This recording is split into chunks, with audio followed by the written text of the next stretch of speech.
Welcome to Broadstairs Life.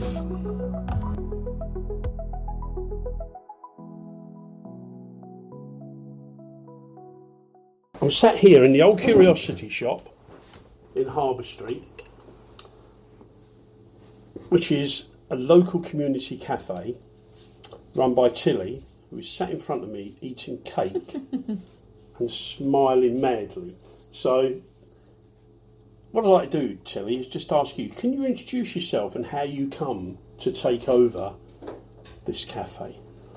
I'm 35 and been in law for 12 years or so, and then took over the cafe in September 2024.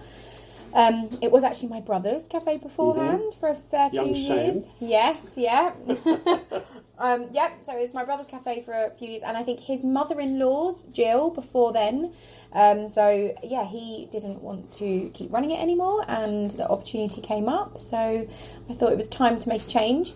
I have a small family. You made a leap from law, yes, to running a cafe. A cafe. Very different. Yeah. Very different. Yeah. So very different. I'm a chartered legal executive and was in property law. And just had my children. So I had Henry and Margot, who are now 3 and 6, and realised that I couldn't do that career to the best of my ability and also be a mum to the best of my ability. Those two are mutually exclusive. Is that the word? Yeah. I think that's the you word. can't do both. No. So that's what happened. Right. Yeah, so I decided that I needed to take a step away and do something completely different. Was it quite an overwhelming thing to sort of think, I'm going to take over a cafe, I'm going to run it? Yeah, absolutely. Completely hilarious, because I had no staff at all. In fact, Holly, who's here closing up kindly Holly. now, was my very first employee. Holly is 16 and she's an absolute whiz. She's amazing. Because the other thing is, you're in a very, very busy part of Broadstairs, aren't you? This is a big foot traffic area. Yes and no. So it doesn't have like your residents doing their shopping and stuff like that, but it is a big tourist area. Because I just explained that this harbour leads down, it goes down under the arch, the York Gate, and then it leads you straight onto Viking Bay. Yeah. So it's a big thoroughfare down onto the beach. It is a big thoroughfare. Yeah. Not only just for foot traffic, but people drive down, park. They park often at Stone Road at the top, That's and right. they walk past Bleak House, down that lovely shell wall, past me and down. So you kind of look at us as you're walking down that shell wall. So how many people can you cater for in here? Well, we did a cream tea for 50, which was pretty impressive. We had to have a gazebo outside for that. Yeah. But it probably, we have 25, I think, in here covered, but maxing about 30. So it's not a massive cafe. But it feels busy quite quickly. You only need a few people in here for it to start to get a nice atmosphere. You've got 2 resident guests, haven't you, live here? Yes, we do, yeah. Just to our left, and you're right, we've got a well, and down there are... Yep, 2 skeletons. 2 skeletons, and lots of coinage where people... Yeah. Mostly kids throw their money down. That's it. Yeah. The skeletons have been there, I believe, one was put down many, many years ago. And it might be nice for the podcast because people might be able to correct my history. Because like with all history, people tell you one thing and then someone else tells you something else. So I've been given lots of different stories since I've taken over. So you'd like the definitive... I would like to actually know the real truth about all of this. Yeah. But lots of people come in and told me things about the shop. Right. And one person, so I do know that a chap called Louis Longy, hello Dad, a chap called Louis Longy owned this, he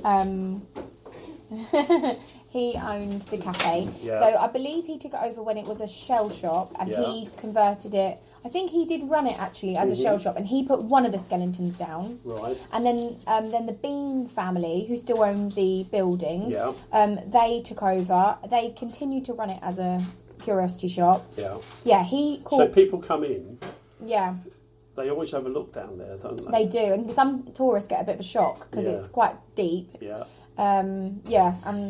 People come in, and I've had people come in and cry because they remember the Skellies from their childhood, and they're so you know them when they were people. No, they like get quite emotional. Yeah. This shop, I think, because it was a shell shop, and so many adults now, as children, remember it so fondly. Yeah. Of being sent with some money from the beach to come up and get their bits and pieces. So many. And some people come in and they get very emotional about the building and about this space, and they love that the well is still here and the Skellies were there. So yeah, I think one was put down by Louis Longy, the next one was put down by the Bean family. Right. So they weren't put down at the same time, I think. And and obviously, if somebody out there knows something, yes, please come let and us see know. Tilly and tell her all about them. Yeah, and tell Barry, and we can put that on the podcast. It's on the podcast the true now. history. It's there. It's going to be there. The true history of the well. This has now become a little bit of a focal point, isn't it, in the community here? Yeah. So one of my big things, so if I'm brutally honest with you, the cafe bit itself, as in the food bit of it, is not my passion. I love that, and I want to provide good quality, good value for money. Now lovely homemade, thanks to some of our team members. Yeah, because you've now got there's a good range in wonderful soups, homemade cakes. So the food is really, and we're getting somewhere really, really well with the food. Yeah. But really, my passion is the community. Yeah. That is absolutely, and so the cafe becomes a vehicle to be able to do community activities, community events. So can you give us some outreach. Examples of what community things you hold? Yeah, so literally just on Saturday, we ran the 2nd annual pancake race. My dad has just walked in now, bringing in all the bits and pieces from the pancake race to go and put in the cellar. So we just did that. We have managed to fundraise through different events. And who do you fundraise for? Mostly we fundraise for community lifesavers, but that isn't exclusively. We've raised money for Mama to Mama. We have we're raising money currently for one of our weekend supervisor, Amy. She's running the London Landmarks half for Sarcoma UK. Oh, wow. So we're raising money for her, doing quizzes and having sweetie cones and things. So we're not exclusive. Bob Connell exhibited his art here and raised money, £300 for Oasis. We did a big Christmas appeal, which I think it got to 413 presents this Christmas. That's a lot of presents. Were donated to the Salvation Army, to the Gap Project, who are obviously local, and to Oasis. So it's not exclusively community lifesavers, but we do have a big tie with community lifesavers. You've got the community functions that you do, yes, here, lots community of events. Weekly and monthly, and then ad hoc So if you events. was to run through from a Monday... Well, I know I could probably look on my board. On my board, so we do Mum Mondays. Yeah. That is, that's been running since we started really, since the November of 2024. That used to be funded by KCC, but obviously everything's limited. Yeah. And now it's run by Katie from Hooga Postnatal Doula. That's on a Monday, 9:30 to 11:30. Then on a Monday, we also have Puzzle Club. So that's Puzzle Mondays. That's 2 till 4. That's free, and we jigsaw together, which is lovely. On a Thursday, we do Curious Cooks Club. That's free to attend. And then they're probably my definite things that we do every single week. Every month, we do a litter pick in the local areas. We start here and then go either down to Viking Bay, along the top, or to Stone Bay. We have Get the Word Out Writing Club, which is run by the pastor up at Queen Baptist Church at Gap. That's once a month, where we do some really nice writing. We have got a book club. Our book club's wonderful, really lovely, like-minded people. That meets once a month. Tonight we've just got a poetry club starting with Nancy Clary. We've got Rosie Johnston runs another writing group, which is wonderful. Hello, hi. So we have got lots and lots of different things. You have a children's corner. Yes, and like today, for instance, it's probably, I start talking about the community things we do, and it just becomes a little bit endless, really. So today was Lego Day, and tomorrow will be Lego Day. So in the half term and the holidays, we always do something for the community, something for the children. So we make it free, or try to make it free. Recently, in the October half term, Karen King, who was exhibiting at the time, a lovely local artist, we did a 15-metre continuous drawing with the children, which we've kept, which we might add to and keep going with, and that was just so fun. Una is a massive part of the Old Curiosity Shop. But what does she do? She is a storyteller and a songwriter and a musician. And she comes in and she sings on Mondays, and that's how she started coming in. And now she has her own enterprise, which is Una's Young Friends, which is just beautiful. And she comes for an hour or so with the children. It's at the moment it's not weekly, but it's becoming more and more consistent that she's coming. The other thing I know, I came in earlier to see you, didn't I? And you've got the piano in the corner, and there was that young lad he was playing only the 11. piano, and it was fantastic, wasn't it? Yeah, so he came in and someone says, oh, can you play the piano? And I say, well, if you can play, you can play. That's the rule. If you can't play piano, you're not allowed to touch it. And this child was 11, and he was incredible, wasn't he? Yeah, amazing, really amazing. Barry, I've just had some customers come in. I'll just make sure that they've got a seat. Yeah, it's fine. Holly, it's fine. You're right. Where would you guys As you can tell, we are in the cafe. The cafe is open, so it is quite busy. So Tilly's just run off to sort out a table for some customers, and she's left her cake, which I'm looking at, but I won't touch it. Well, she's back now. I was going to touch the cake. Dad, you having a tea? Oh, he's got a tea already. See, my dad's got a tea already. Oh, your dad's got. That's it. We are closing up, but yeah. But this is what's nice, isn't it? The fact that you've got a place that has now become part of Broadstairs. I hope so. I think it's such a lovely, tight-knit, really lovely, friendly community, and people do really look out for each other. I hope we are starting to add value to the community. Yeah. So what would you say to people who come to Broadstairs? What do you think attracts people here? Oh, like saying, tourists? I'm saying, the whole area. To Broadstairs? Yeah, to Broadstairs. The beach, by far. Yeah. Viking Bay is just such a beautiful beach. You can go abroad. We've often been to places, and I go, our beaches are better. Like, it might be hot and sunny, and it's gorgeous, but in the summer, our actual beaches are beautiful. Great. Yeah, our beaches are stunning. Like, the 7 bays of Broadstairs are phenomenal, and each of them have their real own character. They're beautiful. So I'd say absolutely, by far, it's our coast. But what about interacting with all the other?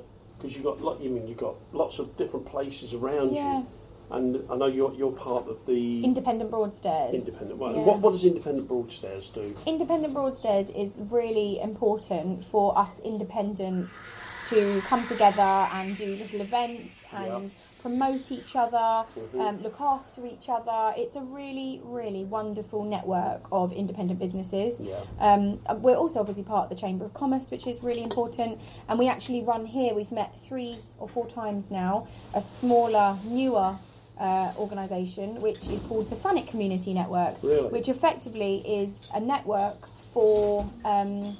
like a business network, but with no business at all. So is that sort of expanding horizons beyond the Broadstairs? Yeah, beyond Broadstairs. But it's very Broadstairs focused because obviously of our location. But it's really wonderful to see the network that we're building with that. We've got the Scouts in there, Community Lifesavers, we have the GAP project, we have the Mayor, we have some really wonderful members of the community who are very active. We have Broadstairs Botanicals, the town team. So it is very Broadstairs focused, but we're really happy to connect that into different parts of Thanet. So are you glad you made the change from law? Yeah, definitely. Without a shadow of a doubt. I thought you might say that. Yeah. Oh, absolutely. So where do you see the Old Curiosity Shop in, say, 5 years? I hope maybe we can do some more renovations because it's built in 1588, so it's an extremely old building. And so hopefully with every season, we can have a little bit of money left over to do some more renovations. The kitchen is a complete open kitchen, so it's a bit of a theatre in here. But it's quite nice though, because people can stand like there and they can watch, and also in the summer you open the windows, don't you? Then we have the takeaway, huge takeaway window for the summertime as well. But that is a gift and a curse, having such an open kitchen. It's very unusual to have such an open kitchen. It's great, but it needs a lot of... Yeah, we're chatting to you while we're... And I like to see an open kitchen. Yeah, I love a restaurant where you can go and you see them preparing the food. Yeah. I know, when I come in and with my family and that, You know, there you are. There's bacon being done, and there's cakes, and there's Julie making soups, and the girls are making cakes, and it's like it's just ongoing. It is a theatre. Yeah, it's quite an interesting. If someone comes in on their own, and lots of people come, that's one of the most wonderful things. Is so many people feel so comfortable to be able to come in on their own. And if people come in on their own, they often sit. We put a table when we took over right by the kitchen, so there's a table where we can have just a normal conversation with you while we're making the coffees or. Well, the other thing is, people might come in and they'll sit there and, like you say, have a coffee, and have a chat with you guys. Yeah. But what I found is you come in here, and everybody talks to each other. Yes, like you just did then with Kim. Exactly. Yeah. And this is what happens, and it's so nice. And I know when you have the kids in here, and you do, what's that drink you do for the children? Like a baby chino. A baby chino. Yeah. And you have one little customer who pulls a chair up. She does. And she stands on top of it to order her drink. She orders her drink. She's a very special little customer who comes in all the time. She pours her own. So she pours her own milk out of the milk. Yeah. She's really great. She's only 3. Yeah. She pours her own milk into the jug. I then steam it for her, and then she pours her own hot milk into her cup, and then dusts it with chocolate herself. And she's 3. Children feel very comfortable here, don't they? It's very important. And I think the corner. Yeah. It's quite an important corner, isn't it? It's such an important corner. Yeah. It's so important. It's a gift and a curse because it gets very messy all the time, but it's wonderful. And then you have the kids rowing over, I want to play with that one, I'm playing with that. It is, but it's wonderful. But they're all good, aren't they? It's lovely. Good. It's really, really important. And what it does is that people think, you've got a kids' corner, that means you're going to have loads and loads of kids. Well, actually, all cafes will have lots of children in the half term, but this cafe keeps them entertained while you can then enjoy your coffee. So they're not running around. Children don't tend to run around in here because today, for instance, there's Lego on every single table. Yeah. So people, and actually we had mostly dads and granddads as well playing and all sorts of doing the Lego. When we came in, we couldn't get in. And I was going to build something that I couldn't do, so that's it. So if we try and keep them entertained and engaged. The other thing is you've got a nice group of staff. Yeah, amazing team. Everybody is sociable, aren't they? Oh, amazing. And it's do you want to shout out the names of your staff? Oh, don't, because I'll miss someone and that'd be terrible, won't it? Yeah, no, I'll try not to. So yeah, obviously we have like Julie, Holly and Amy, Marnie and Brogan. See, Rosie, Marnie, Liz, you're testing me now. Yeah. See, I'll miss out somewhere. You have a couple of other people, don't you? There are 2 people particularly who help out a hell of a lot. Yeah. So it's Howard and Petra, my parents, who I wouldn't be able to do that. See, I told you I'd miss someone. Someone just walked through the door now. Sam. How could I miss Sam? Oh, hello, Sam. I could never miss Sam. How are Sam's amazing. I saw Sam the other day. I was going to say, you've just podcasted with Sam, haven't you? No, we haven't done it yet. No, oh, okay, that's to come. So you're coming. But like I say, it's one of Broadstairs amongst many nice little cafes, very community focused. And people can come in, they get a smile, they get some nice food. Yeah. And they come in, and if you've got kids, it's great because they just play. Yeah. And like out of school holidays though, we cater to all our Broadstairs residents. So we have like the free books or the puzzles, or we just feel like hopefully we're a place you come, we know your name, we know your order, we know what you were up to. We care, we do care, and the team care. Charity. Yeah, community driven. Oh, definitely. Because that's quite an important factor, isn't it? Oh yeah, the community and local charities are extremely important. And Broadstairs has so many events over the year, doesn't it? Yeah. We've got the Blues Bash coming up this weekend. Yeah. And that takes over the whole town, doesn't it? It does. So it makes it a real fun place to come. It really does. It's an amazing place. It is a bit of a town of 2 sides, really, though, because you get the winter time or the off season where it's really residents and wonderful, and then that's almost the bit that I really love. Actually, I think I love the winter more. In a weird way, because it's quiet, isn't it? But it's not, because you're seeing and you're chatting to people. And then in the summer, especially that 6-week summer holiday, I've only done one, but the one that I did, it was just like a completely different place. Business completely different. You kind of have to just completely adjust. And then in September, you're almost like, we get our town back. It's really wonderful. Right. Yeah, I know. But it's brilliant. Exactly, it's not a bad thing at all. No, it's not a bad thing. It's just for the 6 weeks. But I think that's like any seaside resort, isn't it? In the UK, you have the summer where it's like influx. Yeah. And then you go to that chilled time really over the winter. Yeah. And September especially, I've done a couple of Septembers now, and September especially is really wonderful because you get like tourists, but they're like, oh, the kids have gone back to school, and then it's really nice, like couples and things. And is there anything else you do in relation that's come from this? Oh yes, so we do outside catering as well, which we're really, really proud of.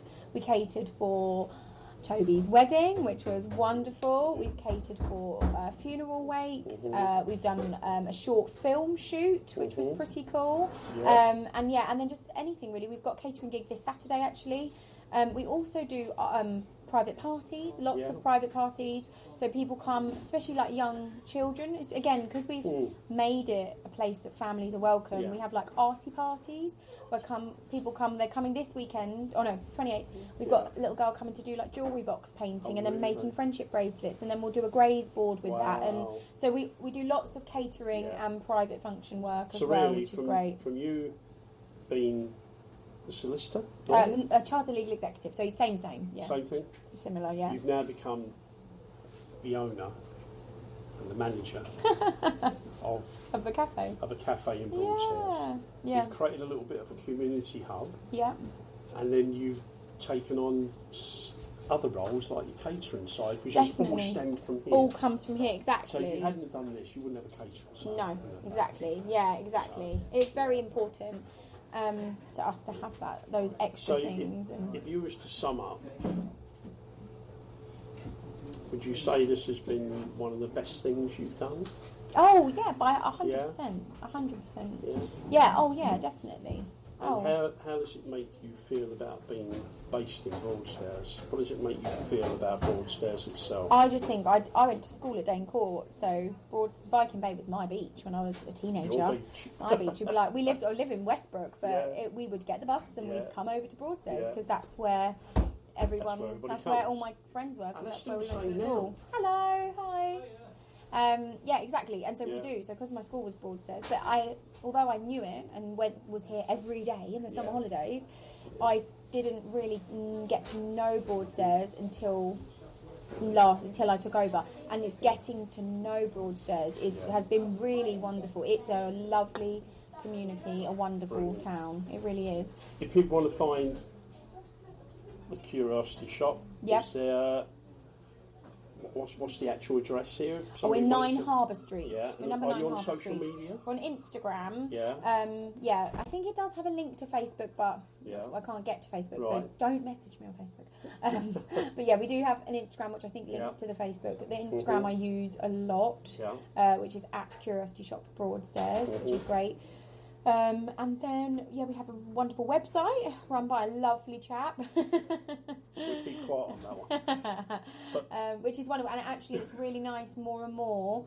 People are coming in and saying, I saw this on your website, or I checked your website for this, or that, and this. So because social media is a big important thing. It's huge. Our social media is really important. Social media works. It really works, really, really well. And I've learned the power of it. Like, for instance, on Saturday morning, I put up that Lego Day was happening on Monday, and then everyone's here on Monday saying, can we come and play with some Lego? So social media is super powerful. Yeah, it's a gift and a curse, but it is amazing, like most things. Well, listen, it's been lovely to chat to you. Oh, thank you, Barry. Thank you so much, and thank you for what you do for the cafe, because don't worry about that. But it is a community, and it is a push and a pull, so it's not just a one-way thing. Like, for instance, the other day, just before we finished, a chap came in and was like, your outside tables are looking a bit sad. I was like, yeah, they are looking a bit sad. So he came, and he's painted them, varnished them, and brought them back to me. He doesn't expect any money. I've given him lunch on me in voucher. We have lunch, I've had drinks, have everything, and I paid him some money for some varnish, and that's it. They look beautiful, and that is probably the best example of Broadstairs. Our Christmas tree, which is a beautiful 7-foot Christmas tree, a pre-lit with all the decorations, was just given to us by a customer. Because he was like, oh, do you want a tree? I was like, oh yeah, thank you. And it's so pretty. Like that so really, that sums up Broadstairs. That really does, because you walk around Broadstairs and people all talk to each other. Yeah. They all say good morning or good afternoon. Yeah.